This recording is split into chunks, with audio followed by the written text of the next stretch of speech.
Okay, good afternoon, everyone. Now, yesterday we started with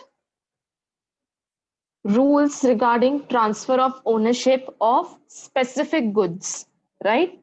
So, we were talking about specific goods, and in specific goods, we were talking about unconditional contract, right?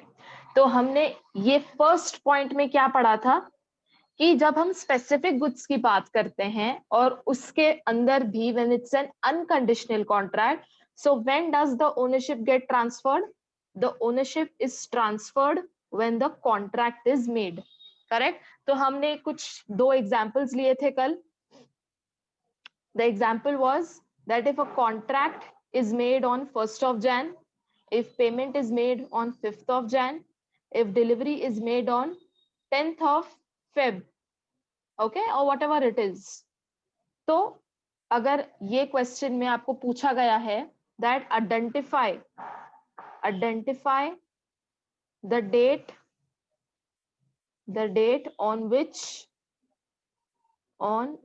ownership is transferred from the seller to the buyer, तो आपको identify करना है. तो first you have to सी कि ये कौन से goods की बात कर रहे हैं. तो आपको ऊपर क्वेश्चन में लिखा होगा दैट स्पेसिफिक गुड्स हैं, okay, and it is an unconditional contract. Okay, so if you are given with such facts and figures and if you know the provision कि हमने क्या पढ़ा था कि स्पेसिफिक गुड्स में अगर कॉन्ट्रैक्ट अनकंडीशनल होता है तो उसमें ओनरशिप कब ट्रांसफर होगी? जब कॉन्ट्रैक्ट बना है. तो यहां पर मेरा आंसर क्या होगा? 1st of Jan 2020, right? Because उस दिन पर कॉन्ट्रैक्ट बना था. We do not have to consider the date of payment, neither the date of delivery. Okay, that's clear. So this is point number 1. Now today we'll see point number 2. अच्छा, ये point 1 में example भी दिया था that the entire wheat was destroyed, correct? So here A is liable to pay the price. और A कौन है इस केस में? A is the buyer. Why is the buyer liable to pay the price? क्योंकि contract enter हो चुका था, उसके बाद the wheat was destroyed, right? तो ownership was already transferred to the buyer. And we have already seen that risk follows ownership, correct? तो हमको पहले ये केस में आइडेंटिफाई क्या करना है that who is the owner and when does ownership get transferred. ठीक है, तो who is the owner अगर हमें आंसर मिल जाता है तो बस वही रिस्क बेयर करेगा. ठीक है. Now similarly we will understand case number 2. Okay, इसका हेडिंग देखो पहले. Where a contract of sale of specific goods. अब देखो पॉइंट 2 में भी स्पेसिफिक गुड्स की बात की है. ओके, पॉइंट 3 में भी स्पेसिफिक गुड्स की बात की है.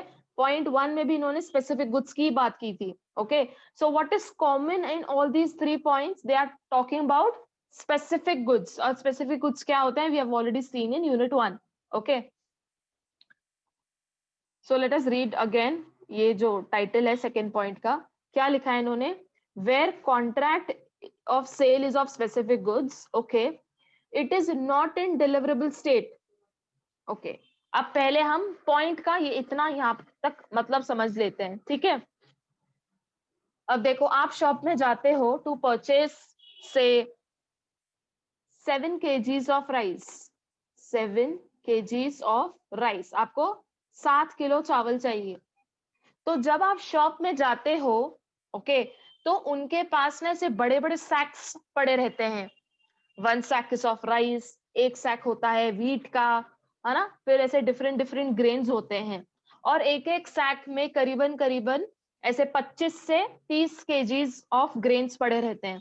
तो अगर मैं एग्जांपल लूं that there is one big sack which is kept in the shop और इसके अंदर देयर इज 35 kgs, सिर्फ एग्जांपल है, okay, 35 kgs of rice.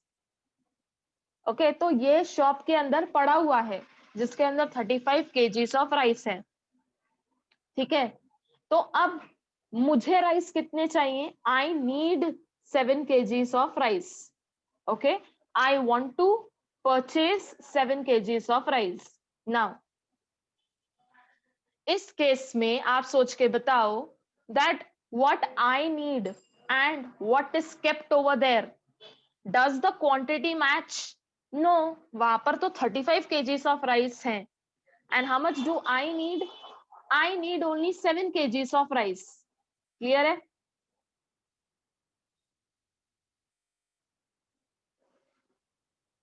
I need how much? I need only 7 kgs of rice. तो अब basically seller को क्या करना पड़ेगा? सेलर को वो 35 kgs of rice में से he will have to take out, he will have to withdraw 7 kgs of rice. तो वो पहले 7 kgs of rice को निकालेगा, उसको उसका वेट करेगा और फिर पैक करेगा. करेक्ट? यही होता है. That there are big sack of rice, of wheat, of different grains which are kept over there, जिसमें बहुत सारी क्वांटिटी पड़ी होती है. बट मुझे सिर्फ कितना चाहिए था? I needed only 7 kgs of rice. So what will the shopkeeper do? The shopkeeper will withdraw 7 kgs of rice from that sack. Okay. Then he will wait. उसका वेट करेगा, है ना, कि कितना हो रहा है, 7 हो रहा है, 6 हो रहा है, 6.5 हो रहा है, 7.58 हो रहा है, जितना भी हो रहा है, और एग्जैक्ट उसको 7 kgs पर लेके आएगा.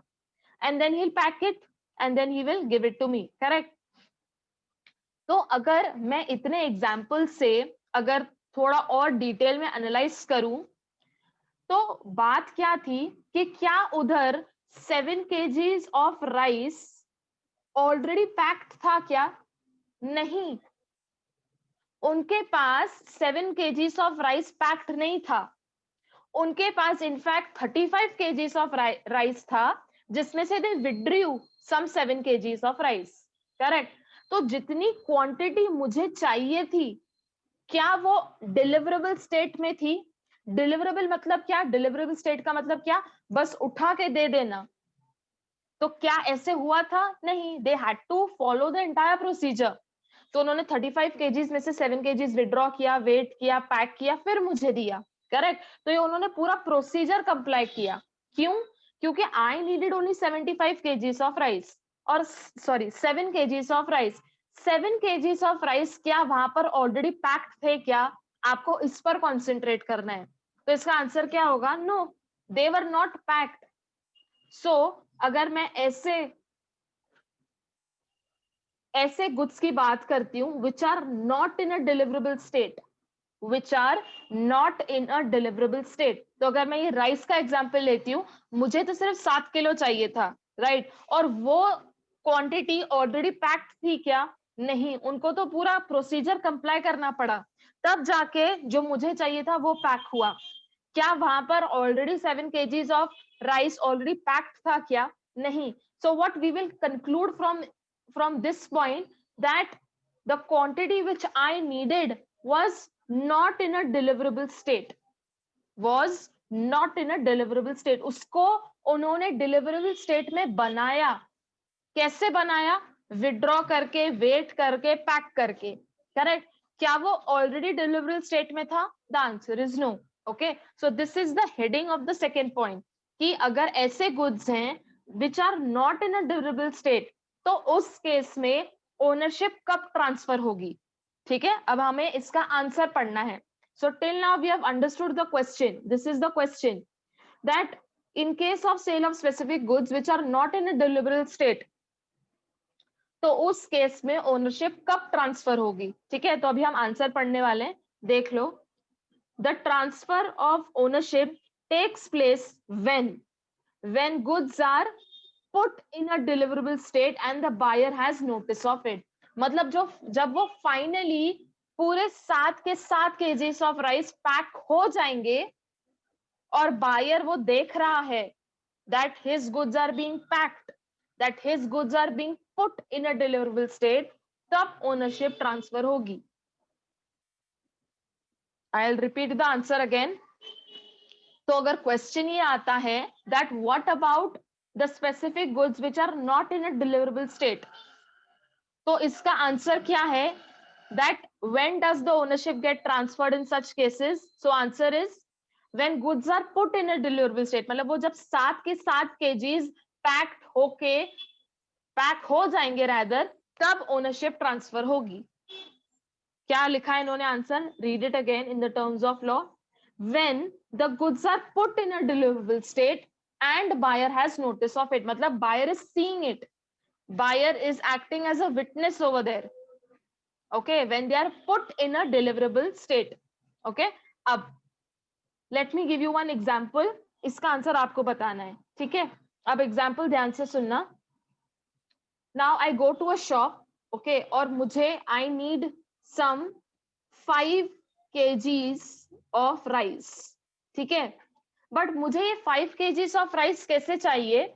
मुझे अलग अलग पैकेट्स चाहिए. मतलब एक पैकेट में चाहिए 1 kg, एक पैकेट में चाहिए 2 kg और थर्ड पैकेट में चाहिए मुझे अगेन 2 kgs. करेक्ट? ऐसे करके मुझे 5 kgs ऑफ राइस चाहिए. So I need this 3 different packets जिसका टोटल 5 kgs ऑफ राइस होगा. ओके, ऐसे मुझे चाहिए. तो अब हुआ क्या? अब I go in the shop और शॉपकीपर के पास करीबन 40 kgs ऑफ राइस यहाँ पर पड़ा है. 40 kgs ऑफ राइस यहाँ पर पड़ा है, ठीक है? तो वो सिंपली क्या करेगा? वो पहले कौन सा पैक करेगा? फर्स्ट वो 1 kg का बनाएगा, फिर वो 2 kgs का बनाएगा, फिर वो अगेन 2 kgs का बनाएगा. ऐसे तीनों पैकेट्स को पैक करके मुझे टोटल में कितने kgs मिल जाएंगे? 5 kgs मिल जाएंगे. क्लियर है सबको? This is how he will pack 3 of my bags, rather 3 different sets. क्योंकि मैंने उससे ऑर्डर दिया था कि पहले मुझे सिर्फ 1 kg का देना और बाकी दोनों में 2 kgs पैक करना, ठीक है? तो अब हुआ क्या? व्हेन ही स्टार्टेड पैकिंग, जब वो पैक कर रहा था तो उसने ये 1 kgs ऑफ राइस तो अच्छे से पैक कर लिए. ओके, उसने पैक करके रख दिया काउंटर पर. फिर उसने क्या किया? ही टुक 1 more plastic bag and he started packing 2 kgs of rice. Correct? तो ये 2 kgs ऑफ राइस भी उसने पैक कर लिया. तो उसने 2 kgs ऑफ राइस उसमें डाल दिया प्लास्टिक में. फिर उसने वेट किया, उसका वे किया जितना भी है क्वांटिटी, और फिर उसको he tied a knot and again he kept it at the counter. Correct? तो ये 2 kgs ऑफ राइस भी पैक हो चुका है. ओके, नाउ अंडरस्टैंड, यहाँ पर एक छोटा सा ट्विस्ट है. When he started packing the remaining 2 kgs, तो जब वो पैक कर रहा था, when he was in the process of packing, तब वहां पर फायर अकर हो गई. क्या अकर हो गया? A fire took place. A fire took place when he was in the process of packing the remaining 2 kgs of rice. ठीक है? A fire took place when he started packing the remaining 2 kgs of rice. ठीक है? अब question सुनो कैसा आएगा. ये तो आपके हो गए, these are the facts of the case. ये आपको क्लियर कट बता देंगे कि उसके पास 40 kgs ऑफ राइस था. ओके, अब बायर को सिर्फ 5 kgs ऑफ राइस चाहिए था इन दीज पैकेट्स. एक उसको 1 kg का चाहिए था, एक 2 kgs का, एक 2 kgs का. Correct? 1 kg of rice pack हो चुका था, 2 kgs ऑफ राइस भी पैक हो चुका था. ये जो रिमाइंडर 2 kgs हैं, जब वो शॉपकीपर पैक करने लगा तब वहां पर फायर अकर हो गई.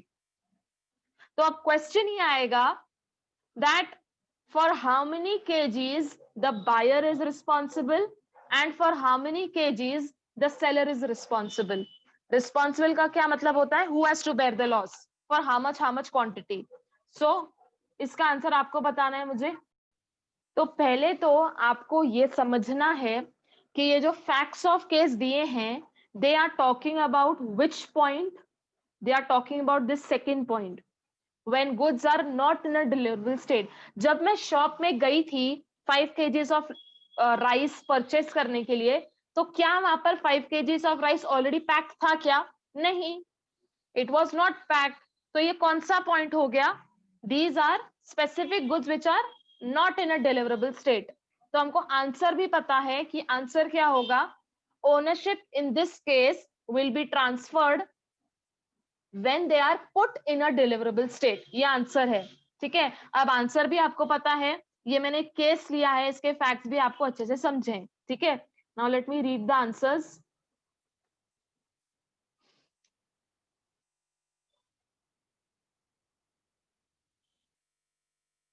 Correct. So everybody, you all have answered correctly. तो आंसर क्या आ जाता है? That buyer will be liable for in total 3 kgs that is these 2 packets, correct, and seller will be liable for the remaining 2 kgs.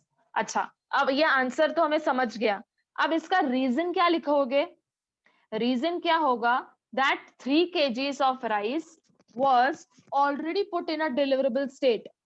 3 kgs of rice was already put in a deliverable state, hence ownership is transferred to the buyer, hence buyer will be liable.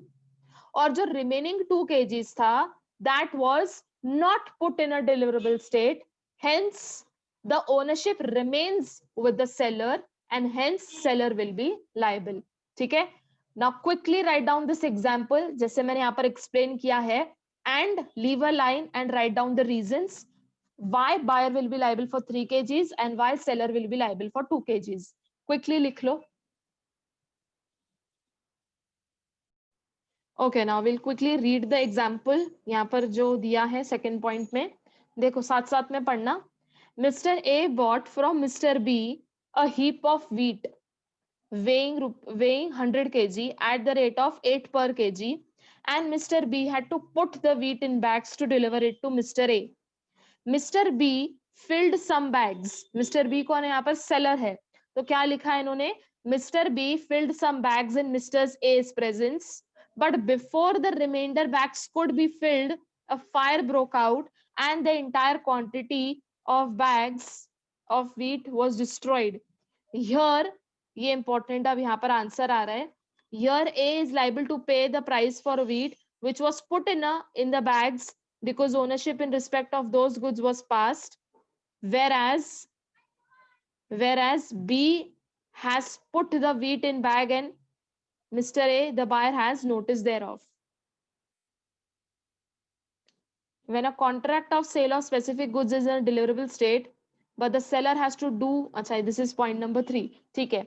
तो ये वाले example में इन्होंने क्या लिखा है कि जो बैग्स पैक्ड हो चुके हैं बायर के प्रेजेंस में, इसके लिए कौन लाइबल होगा?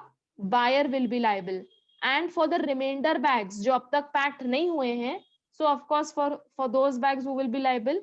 The seller will be liable. जो हमने एग्जाम्पल लिखा है 3 kgs and 2 kgs का, सिमिलर यहाँ पर भी वही एग्जाम्पल है. Rather, I would suggest you to write the example which we created just now, क्योंकि उसमें डायरेक्ट नंबर्स है, आप डायरेक्ट समझ आता है. ठीक है, ये भी लिखोगे तो ऑफकोर्स चल जाएगा, no issues, but just that if you have understood that example much better, so it is convenient for you also to understand it. ठीक है, चलो. Now comes case number 3. अब केस नंबर 3 का सिमिलरली हम क्या देखेंगे? First will understand the heading और उसके बाद हम आंसर पढ़ेंगे, then will go to example. Okay,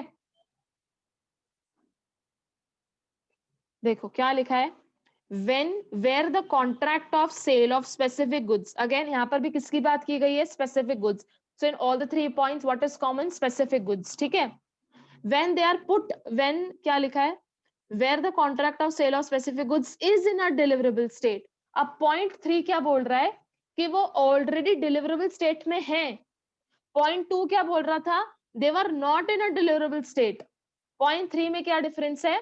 point 3 में उन्होंने डायरेक्टली बोल दिया है कि भाई those goods were in a deliverable state, but, अब यहां से इंपॉर्टेंट पॉइंट है, बट क्या आगे?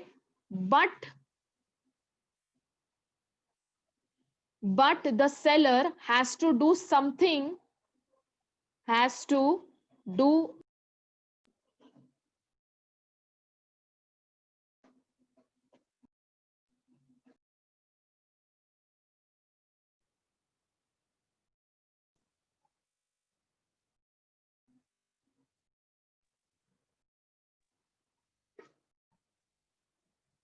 yes, okay.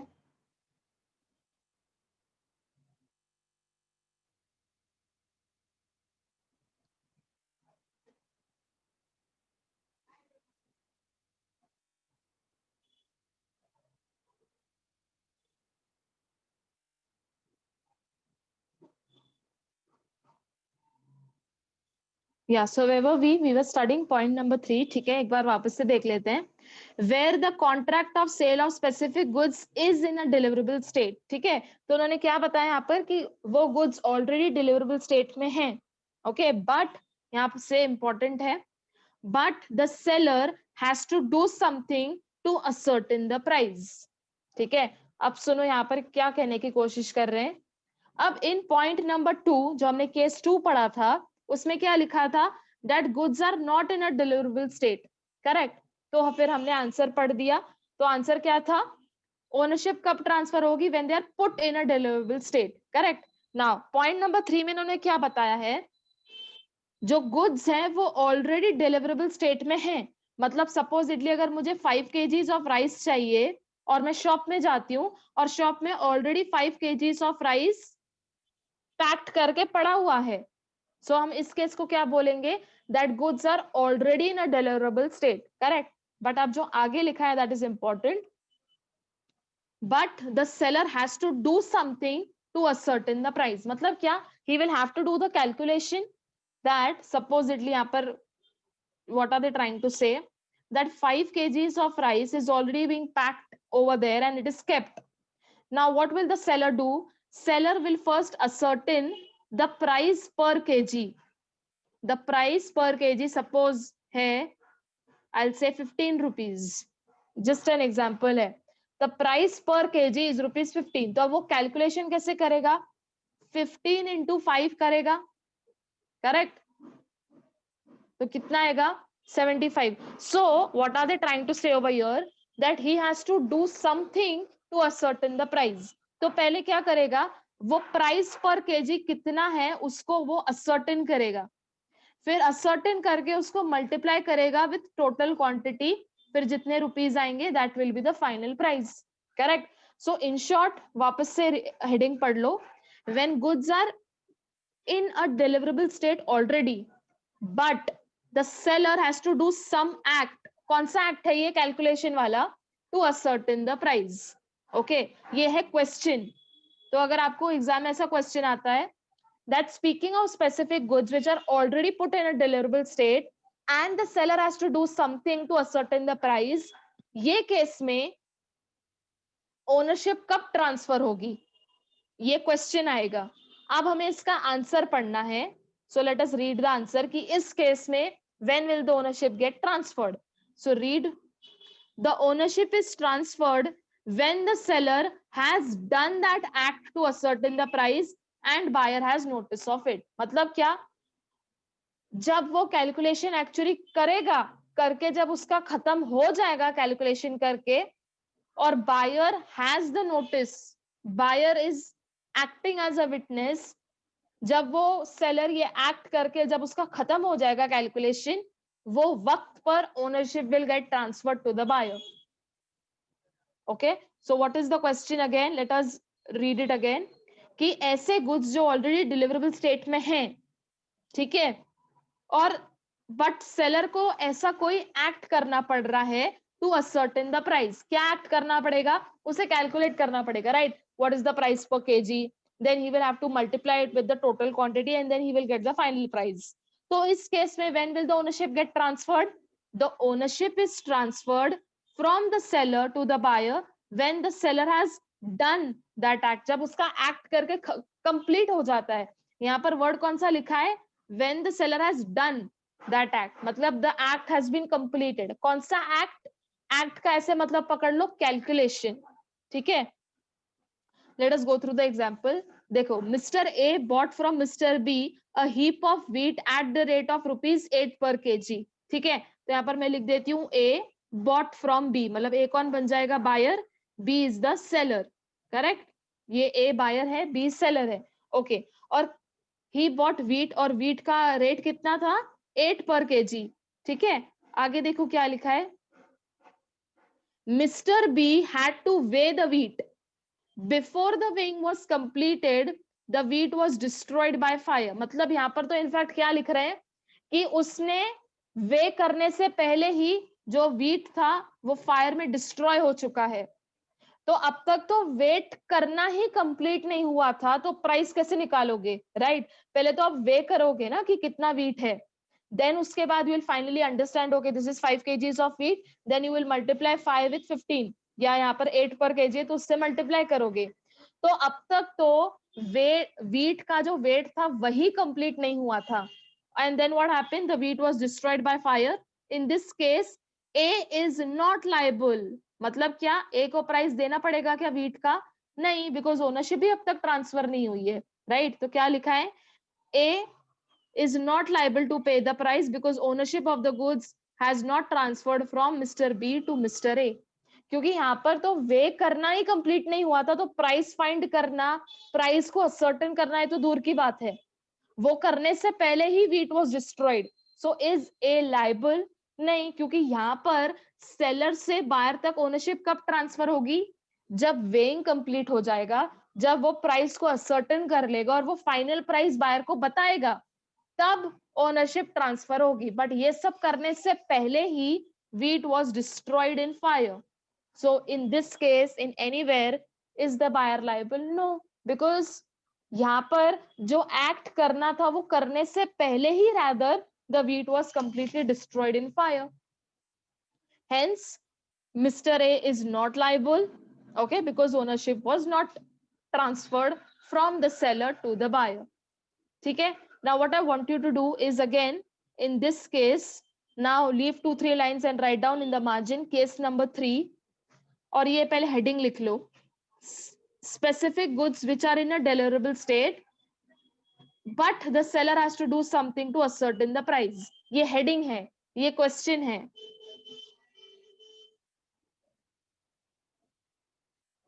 इसका आंसर क्या लिखोगे? इसका आंसर क्या है? When will the ownership get transferred? When seller has done that act. ये आंसर है, बस इतना ही आंसर है। तो ये दोनों लाइंस अपने नोटबुक में लिख लो जल्दी से।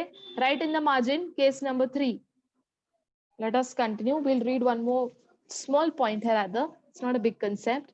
Okay, so till now we have completed the rules regarding transfer of ownership of specific goods. Specific goods के हमारे तीनों points complete हो चुके हैं, ठीक है? अब हम क्या पढ़ेंगे? Rules relating to transfer of ownership only, but of which goods?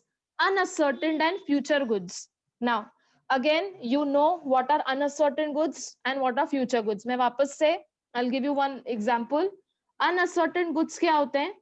When I go in the showroom and I'm seeing 20 television sets which are kept over there, और मैं बस उन्हें देख रही हूँ, मैंने अब तक फाइनलाइज नहीं किया है कि मुझे कौन सा टीवी चाहिए, तब तक वो सारे गुड्स जो वहां पर पड़े हैं, वो सारे ही गुड्स मेरे लिए क्या बन जाएंगे?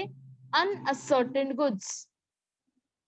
सो जब तक मैं कोई स्पेसिफिक गुड सिलेक्ट नहीं करती हूं, तब तक वहां पर जितने भी 20 टेलीविजन सेट्स पड़े हैं, all the television sets become unascertained, क्योंकि मैंने अब तक डिटरमाइन किया ही नहीं है, ठीक है? सो जब तक मैं स्पेसिफाई नहीं करती हूँ, जब तक मैं चूज नहीं करती हूँ and finally I don't decide, तब तक all the TV which are kept over there they become unascertained goods, ठीक है? और कौन से गुड्स की बात की गई है? Future goods. Now future goods, again you are already aware what are future goods. In the initial lectures I give you the example. Future goods का example क्या था? फार्मर वाला, right? कि मैं आज फार्मर के पास जाती हूँ and I tell him that I need 1000 sugar canes and he tells me कि इतने sugar canes को produce होने में it will take around 1 year. तो आप 2021 में आना, okay? So यहाँ पर हम दोनों के बीच में, फार्मर और मेरे बीच में, एक सिर्फ अग्रीमेंट टू सेल बना है, करेक्ट? क्या वो गुड्स आज एग्जिस्टेंस में हैं? क्या वो शुगर केन आज हैं एग्जिस्टेंस में? No, they will come in existence in some time in future, correct? तो आज फार्मर और मेरे बीच में सिर्फ एक अग्रीमेंट टू सेल बना है। ये agreement to sell actual sale में कब कन्वर्ट होगा? 2021 में, करेक्ट? जब गुड्स एग्जिस्टेंस में आ जाएंगे और जब वो मुझे सेल करेगा और मैं उसे पे करूंगी, correct? So these are future goods. So अब किसकी बात करनी है हमको? ये दोनों गुड्स की बात करनी है कि ये दोनों गुड्स में ओनरशिप कब ट्रांसफर होगी, ठीक है? So let's read. पहले यहाँ पर अनअसर्टेन गुड्स का ये दिया हुआ है, अनअसर्टेन और फ्यूचर गुड्स का मीनिंग दिया हुआ है। Late us read the meaning. Unascertain goods means goods which are not identified or agreed upon the time of making the contract of sale, right? Unascertain का मैंने आपको टीवी वाला example दिया, जो अब तक आइडेंटिफाई नहीं हुए हैं, उनको हम क्या कहेंगे, अनअसर्टेन्ड गुड्स। और फ्यूचर गुड्स के बारे में देखो क्या लिखा है, future goods are those goods which have to be manufactured or produced by the seller after making the contract of sale।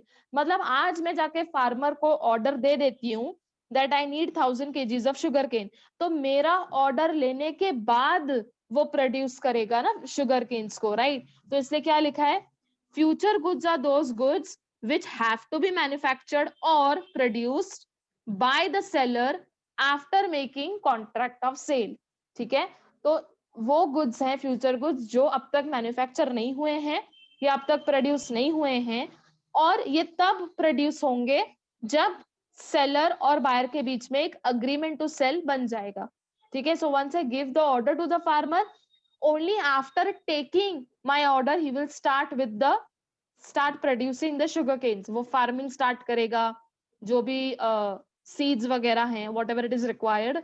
So after taking my order he will start with all these activities, correct। so meaning में आपको uncertain goods के बारे में they have given you one line and future goods के बारे में they have given you one small line। ठीक है, अब हमें फाइनली देखना है कि इन केसेस में ओनरशिप कब ट्रांसफर होगी। ठीक है, सिंपल सा आंसर है, देखो ownership of unascertained goods is transferred to the buyer if goods are ascertained, बस इतना ही आंसर है।